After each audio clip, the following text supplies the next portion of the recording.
ஆப்கே அதாலத்தில் writer மற்றும் politician Sasi Tharoor மேலுள்ள குற்றச்சாட்டு, இவர் குறும்புக்காரர்.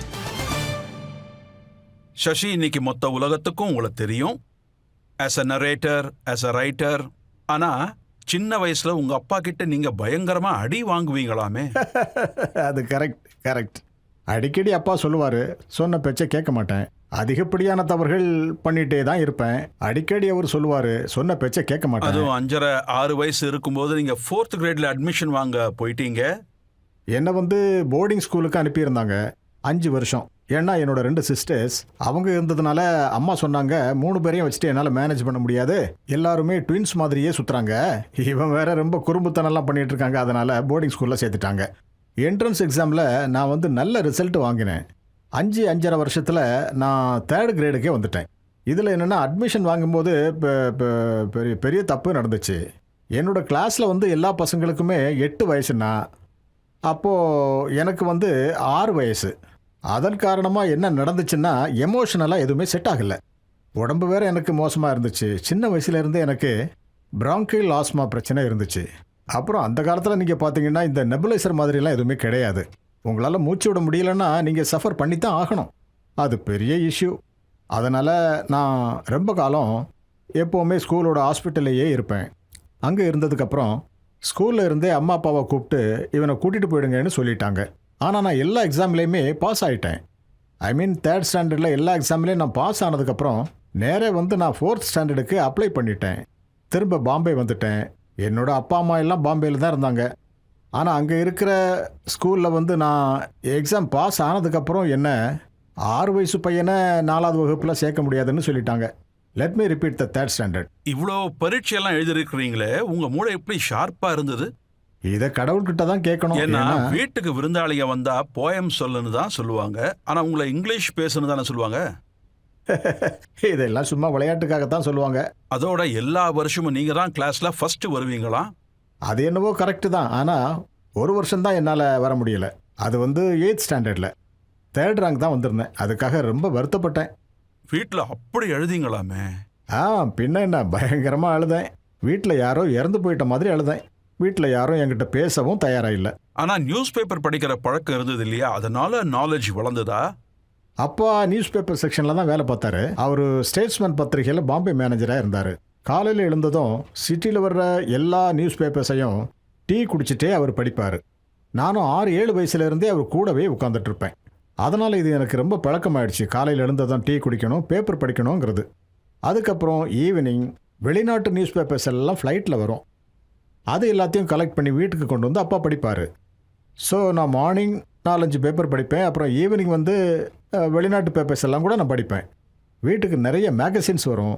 அண்டு அந்த காலத்தில் பார்த்தீங்கன்னா வீட்டில் டெலிவிஷன் கிடையாது, ப்ளே ஸ்டேஷன் எதுவும் கிடையாது, அண்டு மொபைல் ஃபோனை பற்றி அப்போ யோசித்தது கூட கிடையாது. அதனால் அது என்ன சொல்லுவாங்க, படிக்கிறவனாக மாறிட்டேன். இன்னைக்கு பாத்தீங்கன்னா மக்களுக்கு நீங்க நிறையவே நாலேஜ் எல்லாம் கொடுக்குறீங்க. உங்க நாக்குல ஆங்கிலம் விளையாடுது. Very knowledgeable person.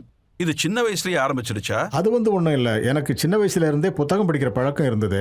அம்மா அப்பா என்னை எங்கேயாவது வெளியே கூட்டிட்டு போனா கூட நான் எங்கேயாவது ஒரு மூலையில போய் தான் உட்காந்துட்டு இருப்பேன். அது அப்பாவுக்கு பிடிக்கல. அடிக்கடி என்ன திட்டுவாரு. வாழ்க்கையில மற்றவங்களோட கம்யூனிகேட் பண்றது ரொம்ப அவசியம், சும்மா மூலையில உட்காந்து புக்கு படிச்சுட்டே இருக்காதான்னு சொல்லி அடிக்க கூட செய்வார். அதனால தான் அவர் அடிக்கடி சொல்லுவார், ஸ்கூலில் வந்து ஏதாவது காம்படிஷன் நடந்துச்சுன்னா, டிபேட்டிங் காம்படிஷனோ இல்லை வேறு ஏதாவது காம்படிஷனோ நடந்தால் நீ அதில் கலந்துக்கணும்னு சொல்லுவார். அதுக்கப்புறம் என்னோட 10வது வயசில் ஒரு ஃபேமஸ் தியேட்டர் பர்சனாலிட்டி பால் பிரதம்சி, அவர் வந்து எங்கள் ஸ்கூலில் ட்ராமா கிளாஸ் ஆரம்பித்தார். அவரோட மெயின் ஸ்டூடெண்ட்டாக நான் இருந்தேன். ஸோ நான் நடிக்கவும் செஞ்சேன். சின்ன வயசுலேருந்தே ட்ராமா பண்ணீங்களா? ஆமாம், அப்போ பண்ணியிருக்கேன். ஆனால் இப்போ எதுவும் பண்ணுறதில்ல, அப்போ பண்ணியிருக்கேன்.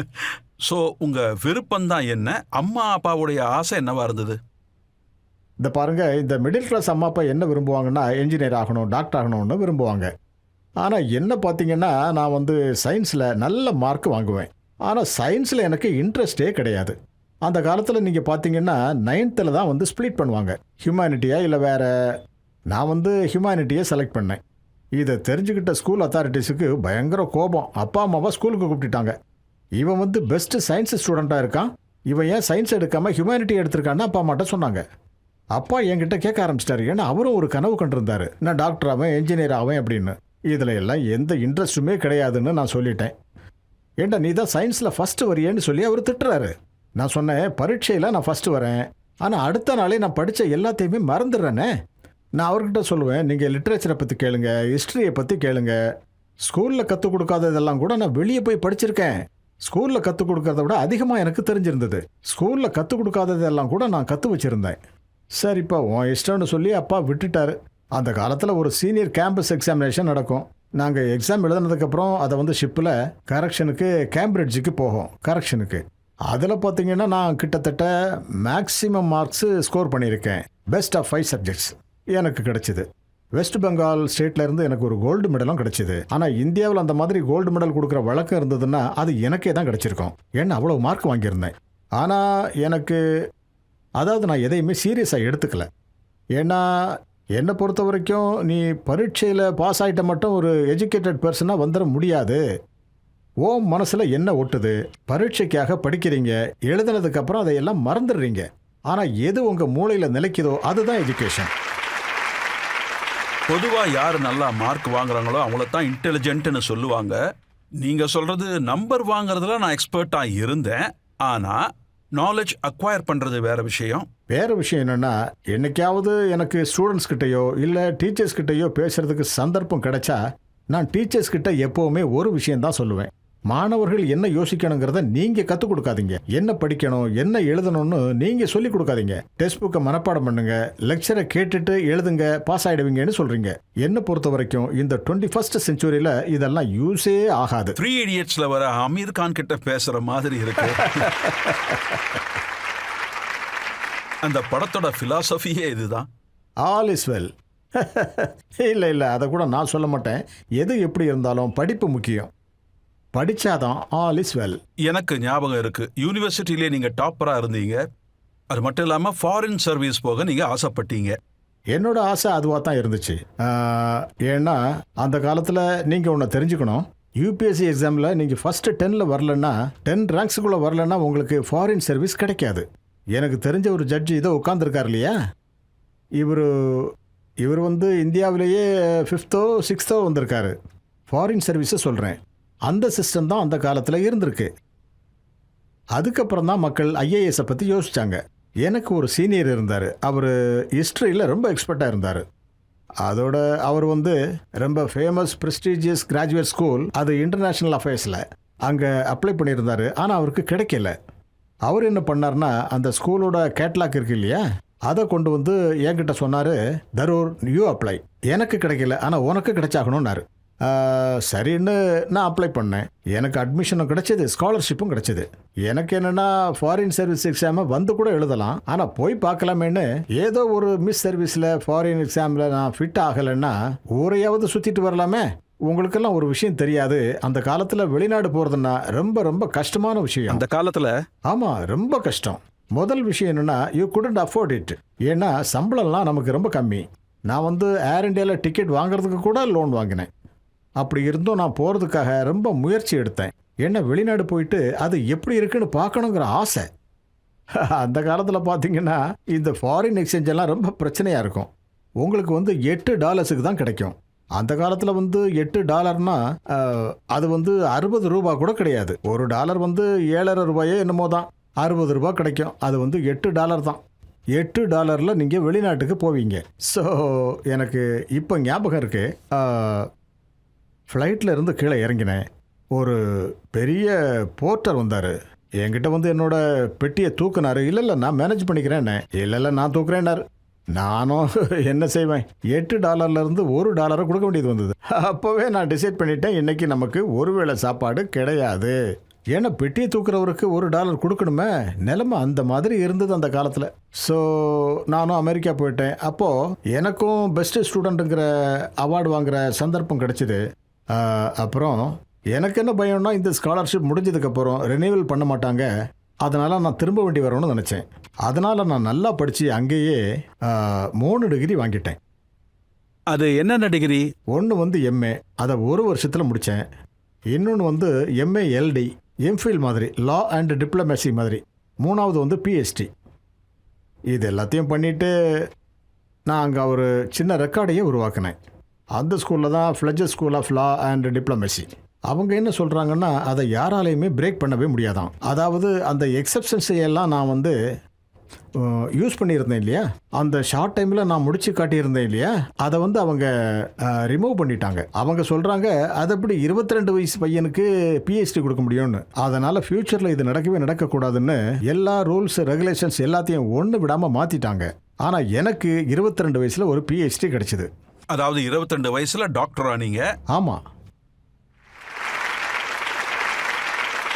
ஆனா காலேஜ் டேஸ்ல நீங்க பண்ண குறும்புத்தனத்தை பவன் சாரால ரொம்ப ஈஸியா சொல்ல முடியும். கண்டிப்பாக அவரால் சொல்ல முடியும். ஆனால் ஒரு சின்ன வித்தியாசம் என்னென்னா, அது வந்து நான் காலேஜிலேயே தங்கி இருந்தேன். ரெசிடென்ஸ் அப்படி தான் சொல்லுவாங்க. பவன் டெல்லியில் இருந்துட்டு கிளாஸுக்காக வருவான். அதனால் இவங்க எல்லாரும் வீட்டுக்கு போனதுக்கப்புறம் தான் நாங்கள் எல்லாரும் காலேஜில் அட்டகாசம் பண்ணுவோம். அதாவது ரெசிடென்ஸில் நாங்கள் பண்ணுற விஷயங்கள் இவங்களுக்கு அவ்வளவா தெரியாது. எங்களுக்கு வந்து ஒரு ஹியூமரஸ் சொசைட்டி இருந்துச்சு. அது வந்து வுட் ஹவுஸ் சொசைட்டி. யாரோ ஒருத்தர் பல வருஷங்களுக்கு முன்னால் ஆரம்பித்தார். அதுக்கப்புறம் அது இன்ஆக்டிவ் ஆகிடுச்சு. சரி, அதை ரிவைவ் பண்ணலான்னு நான் முடிவு பண்ணேன். நான் 4-5 ஃப்ரெண்ட்ஸ் கூட சேர்ந்து அந்த வுட் ஹவுஸ் சொசைட்டியை ரெனியூ பண்ணேன். அங்கே நாங்கள் என்ன பண்ணுவோன்னா, இந்த mimicry competition, humorous speech competition, practical joke competition எல்லாம் இருக்கும். எங்களுக்கு வந்து ஒரு ஹிஸ்ட்ரி டீச்சர் இருந்தார். அவர் பேர் வந்து திவேதி சார். அவர் டீச்சர்ஸ்லேயே கொஞ்சம் குறும்புத்தனமாக தான் பேசுவார். அதனால் அவரை ஃபேக்கல்ட்டி அட்வைஸராக நான் போட நினச்சேன்.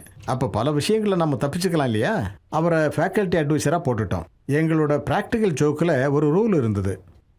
எந்த ப்ராக்டிக்கல் ஜோக்காக இருந்தாலும் திவேதி சாரோட அப்ரூவல் இருக்கணும். அதுக்கப்புறம் பண்ணணும். All approved jokes. அங்கே இருந்து பார்த்தீங்கன்னா கிரேட் ட்ரெடிஷன் ஸ்டார்டட். நான் ரொம்ப பெருமையாக சொல்லுவேன். ப்ராக்டிக்கல் ஜோக்ஸ் வந்து ரெசிடென்ஸுக்கு ரொம்ப உறுதுணையாக இருந்துச்சு. ஒரு சின்ன எக்ஸாம்பிள் எங்களுக்கு கொடுக்க முடியுமா? அது என்னத்தை சொல்ல போங்க, நிறைய இருந்துச்சு. ஆனால் ஒன்று, அதை வந்து நான் பண்ணலை, நான் விக்டிமாக இருந்தேன். 3rd இயரில் நான் யூனியனோட பிரசிடெண்ட்டாக இருந்தேன். ஜெயிச்சு வந்தேன். என்னோட முதல் எலெக்ஷனில் நான் அங்கே ஜெயித்தேன். காலேஜ் யூனியன் பிரசிடெண்ட்டாக இருந்தேன். எங்கள் காலேஜில் ஒரு ரூல் இருந்துச்சு. 7 மணிக்கோ இல்லை 8 மணிக்கோ கேட்டை வந்து மூடிடுவாங்க. பவனுக்கு ஞாபகம் இருக்கும், 7 மணிக்கோ 8 மணிக்கோ கேட்டை வந்து மூடிடுவாங்க. அப்போது கிட்டத்தட்ட 9 மணிக்கு ஒரு சீனியர் வருவார். நாங்கள் 3rd இயரில் இருந்தோம். அவருக்கு அது லாஸ்ட் இயர். அவர் வந்து சொன்னார், என் கூட ஒரு பொண்ணு இருக்கா, அந்த பொண்ணை எப்படியாவது நான் காலேஜிலேருந்து வெளியே எடுக்கலைன்னா என்னை எக்ஸ்பெல் பண்ணிவிடுவாங்க. அதனால் அவர் ஹெல்ப் கேட்டார். நான் சொன்னேன், நான் என்ன பண்ண முடியும், நான் ஒரு பிரசிடெண்ட், என்னால் என்ன ஹெல்ப் பண்ண முடியும், அவளை எப்படி நீங்கள் உள்ளே கூட்டிகிட்டு வந்தீங்க? சரி, அந்த பொண்ணை கொஞ்சம் காட்டுங்கன்னு சொன்னேன். நான் நினச்சேன் பக்கத்து காலேஜிலேருந்து ஏதாவது பொண்ணு வந்திருக்கோம், டீ குடிக்க வரும்போது இங்கே தங்கியிருக்கோன்னு நினச்சேன். இது வந்து ஒரு வித்தியாசமான பொண்ணாக இருந்தா. ஸ்கர்ட் போட்டுட்டு இருந்தா, லிப்ஸ்டிக் எல்லாம் போட்டுட்டு, பெரிய விக்கு. நான் பயந்துட்டேன். அவன் நல்ல பொண்ணா எனக்கு தெரியல. இவளை வெளியே அனுப்பணும்னு எங்களை கேட்டார். எனக்கு நியாயமாகப்பட்டது. இந்த பொண்ணு கூட உன்னை பார்த்தா கண்டிப்பாக காலேஜை விட்டு வெளியே விரட்டிடுவாங்க, அதனால் இது சரியாக இருக்காதுன்னு நான் என்ன பண்ணேன், நேராக கேட் கீப்பர்கிட்ட போய் ஒருத்தரை கொஞ்சம் வெளியே அனுப்பணும் அப்படின்னெல்லாம் சொல்லி கொஞ்சம் முயற்சி பண்ணும்போது எல்லாரும் சிரிக்க ஆரம்பிச்சிட்டாங்க. ஒன்று நாங்கள் ஏமாற்றிட்டோன்னு சொன்னாங்க. அப்புறம் அந்த பொண்ணோட விக்கை கழட்டினாங்க. ஸ்கர்ட்டை கழட்டினா அது ஸ்கூலில் படிக்கிற ஸ்டூடெண்ட். ஸோ அதாவது அவங்க ப்ராக்டிக்கலாக ஜோக் பண்ணிகிட்டு இருந்தாங்க, ஆனால் விக்டிம் நான். இது வந்து ஒரு உதாரணமாக இருந்துச்சு. அது நிறைய விஷயம் நடக்கும். எனக்கு தெரிஞ்சு அந்த வருஷம் அவங்களுக்கு தான் ப்ரைஸ் கிடச்சிது. ஏன்னா காலேஜ் பிரசிடெண்ட்டையே அவங்க முட்டாளாக்குனாங்க இல்லையா. சில நேரங்களில் நீங்கள் சில வேர்ட்ஸை யூஸ் பண்ணும்போது அதை தேட நாங்கள் டிக்ஷனரி அலைவோம். இவ்வளோ நல்ல இங்கிலீஷை நீங்கள் எங்கேருந்து கற்றுக்கிட்டீங்க? படிக்கும்போது தான் கற்றுக்கிட்டேன். அது மட்டும் இல்லை, இன்னும் எங்களோட காலேஜை பற்றி சொல்லணும்னா 50 வருஷத்துக்கு முன்னாடி நடந்தது. அப்போல்லாம் நீங்கள் பார்த்தீங்கன்னா எல்லாருமே நல்லா இங்கிலீஷ் பேசுவாங்க. இப்போ வந்து அரசியலில் நான் பேசும்போது கூட எனக்கு பலமாக திட்டு விழும். அதெல்லாம் அந்த காலத்திலேயே நான் காலேஜ் டிபேட்லேயே பயன்படுத்தியிருக்கேன். லைக்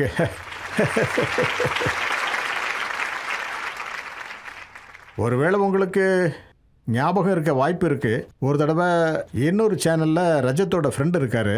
அவர் எனக்கு எதிராக ஒரு மோசமான ப்ரோக்ராம் பண்ணார். அப்போ நான் சொன்னேன், this is a farrago of farrago of distortion misrepresentation outright lies. நான் வந்து இந்த மாதிரி எனக்கு என்னென்னா இந்த வார்த்தை கண்டிப்பாக அவருக்கு தெரிஞ்சிருக்கும்னு நினச்சேன். ஃபரோகா வந்து நான் காலேஜ் டிபேட்லேயே யூஸ் பண்ணியிருக்கேன். எதிராளியை பார்த்து பேசும்போது அவங்க சொல்லுவாங்க இது farrago of of of mistaken assumption. அப்போ நாங்கள் இந்த மாதிரி பேசுவோம். ஆனால் திடீர்னு ஆக்ஸ்போர்ட் இங்கிலீஷ் டிக்ஷனரியில் ஒரு ட்வீட் வந்தது. 10 லட்சம் பேர் இந்த ஃபராகோவோட மீனிங்கை தேடிட்டு இருந்தாங்களாம் இன்டர்நெட்டில். அண்ட் கடந்த 30 வருஷத்தில் 5 அல்லது 6 பேர் தான் இதுக்கான அர்த்தத்தை தேடி இருக்காங்க. ஆனால் திடீர்னு ஏன் 10 லட்சம் வந்தது?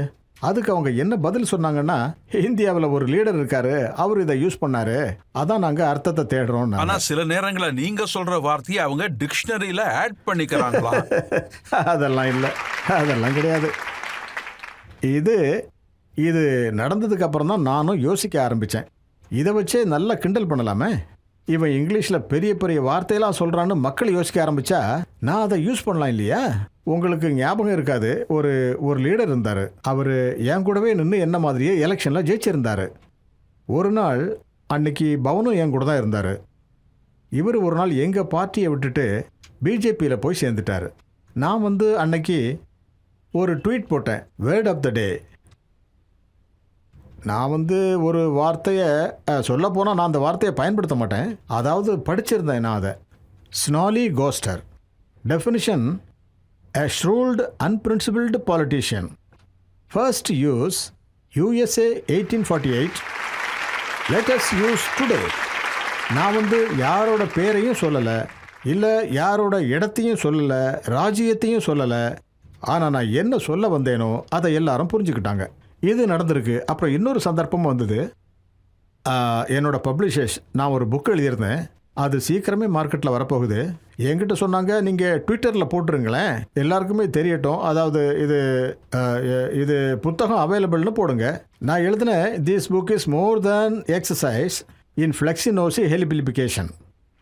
அது என்னாச்சுன்னா, நீங்கள் வந்து என்ன தேடினாலும் சரி டிக்ஷனரியில் கண்டிப்பாக கண்டுபிடிக்க முடியாது.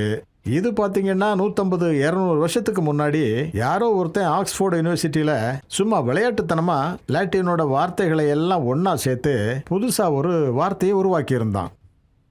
அதாவது த active estimating something R someone has worthless. அதாவது இதுவோ அல்லது இவனோ எதுக்கும் லாயக்கில்லாதவன்னு அர்த்தம். இந்த அர்த்தத்துக்காகத்தான் இந்த வார்த்தை இருந்தது. இதுதான் வார்த்தை விளையாட்டு. ஆமாம். உங்க லைஃபை வச்சு பயோபிக் வந்தா அதுல எத்தனை ஹீரோயின்ஸ் இருப்பாங்க?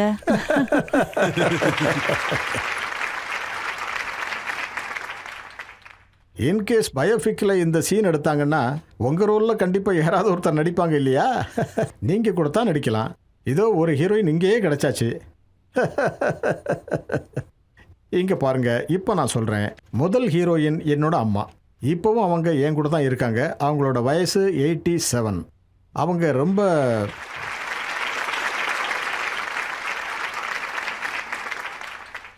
அவங்க கூட எனக்கு ஏகப்பட்ட கஷ்டங்களெல்லாம் உருவாகியிருக்கு. ரொம்ப டிமாண்டிங்காக இருப்பாங்க. நான் என்ன பண்ணாலும் அது அவங்களுக்கு பிடிக்காது. நான் என்ன பண்ணணும்னு அவங்க தீர்மானிப்பாங்க. அப்புறம் கடைசியில் பார்த்தீங்கன்னா இப்போது அவங்க என்னது, அதாவது வயசாயிடுச்சு. இந்த நேரத்துலையும் பார்த்தீங்கன்னா எப்படி சொல்கிறது, எங்களுக்குள்ள ஒரு நெருக்கம் உருவாகியிருக்கு. இது வந்து நான் 10 வருஷத்துக்கு முன்னாடி கூட இமேஜின் பண்ணதே கிடையாது. இது என்னோட வாழ்க்கையின் மிகப்பெரிய கதைன்னு கூட சொல்லலாம். அதாவது என் அம்மா கூட இருந்த என் உறவு. அதுக்கப்புறம் நேச்சுரலி எனக்கு 2 சிஸ்டர்ஸ் இருக்காங்க. ஒருத்தி 4 வருஷம் சின்னவ, இன்னொருத்தி 6 வருஷம் சின்னவ. 2 பேரும் என்னோட பெஸ்ட் ஃப்ரெண்ட்ஸ், அப்புறம் பெஸ்ட் கிரிட்டிக்ஸும் கூட. நான் வந்து இவங்க கூடவே தான் சேர்ந்தே வளர்ந்துருக்கிறேன். 3 பேரும் 3 நாட்டில் இருக்கிறோம். ஒருத்தி வந்து லண்டனில் செட்டில் ஆகிட்டா, இன்னொருத்தி கலிஃபோர்னியா, நான் இந்தியாவில் இருக்கிறேன். அப்போது நாங்கள் வருஷம் மீட் பண்ணுவோம். டெய்லி நாங்கள் டெக்ஸ்ட் பண்ணிப்போம், டெய்லி நாங்கள் பேசிப்போம். அந்த மாதிரி ஒரு ஸ்ட்ராங்கான உறவு இருக்குது. இவங்களும் எனக்கு ஸ்பெஷல் தான். என்னோட படத்தோட ஹீரோயின்ஸும் இவங்க தான். சரி, அது போகட்டும். நீங்க 3 தடவை கல்யாணம் பண்ணி இருக்கீங்க. அவங்களும் ஹீரோயின்ஸ் தானே? ஆமாம், கண்டிப்பாக ஹீரோயின்ஸ் தான். என்ன 3 ஹீரோயின்ஸும் ஒன்றா இல்லை, அதான் விஷயம். சொல்லப்போனால் என் குழந்தையோட அம்மா அவங்க உண்மையிலேயே பெரிய ஹீரோயின். என்னத்தை சொல்ல, காலேஜில் படிக்கும்போது எங்களுக்குள்ள லவ் உருவாச்சு. 21 வயசில் கல்யாணம் பண்ணிக்கிட்டேன். எனக்கு நம்பிக்கை இருந்துச்சு. 21 வயசுன்னு சொன்னால் அப்போ நீங்கள் எதையுமே முடிவு பண்ண மாட்டீங்க. சரியான முடிவாகவும் இருக்காது. என்னை பொறுத்த வரைக்கும் அவள் கண்டிப்பாக பெரிய ஹீரோயின். இப்போவும் சொல்லப்போனால் எங்களுக்குள்ள நல்ல காண்டாக்ட் இருக்குது. உங்க வாழ்க்கையில இன்னொரு ஹீரோயின் வர போறாங்களா?